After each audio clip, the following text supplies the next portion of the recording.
The random jottings of Donald J. from Nelson in Pendle. Extract from the diary of Sir Nicholas Assheton, of Downham, dated 1617.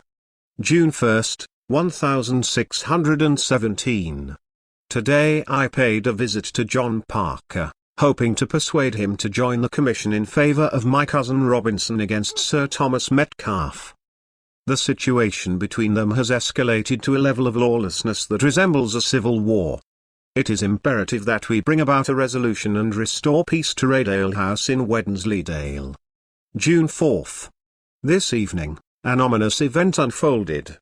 Sir Thomas Metcalf arrived at Raydall House with a group of about 40 armed men. They came at sunset, carrying guns, bills, picks, swords, and other weapons. They laid siege to the house where my Aunt Robinson resided with her 3 young children. Frightened, she quickly closed the door and sought an explanation from Sir Thomas. She inquired about the reason for this use of force, asking whether it was for the possession of the house and land and, if so, by what authority. She also proposed that if Sir Thomas' claim was stronger than her husband's, who was currently in London, she and her family would quietly vacate the premises. To her dismay, Sir Thomas Metcalf replied insolently, refusing to provide her with any satisfactory answers. He proclaimed that his will was the only authority he needed at that moment. Moreover, his men prevented my aunt from entering the house to retrieve her essential belongings, such as stockings, headdress, and shoes. She was left with no choice but to embark on a long journey, walking for miles with her young children to a nearby town called Busk. From there, they continued on foot to Morton, enduring great hardship along the way. Throughout the night, the house was bombarded with gunfire and repeatedly breached, yet somehow it remained under my aunt's control.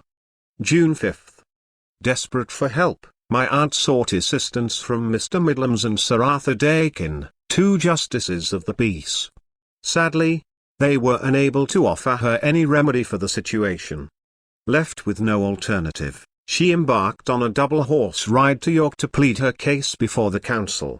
Within Raydall House, my aunt left behind her 3 sons John, William, and Robert Robinson and 7 loyal servants and retainers. Among them was a boy named Tom York, who had recently arrived from Knaresborough. Alongside the serving maids, these brave individuals valiantly defended the property, maintaining their hold against the lawless, rude, and unruly company that threatened them. The attackers seemed devoid of morals or restraint, their actions driven by desperation and a lack of respect for the law. It is my fervent hope that my aunt's journey to York will yield the assistance she so desperately needs. The situation at Raydall House is perilous, and the lives of those within hang in the balance.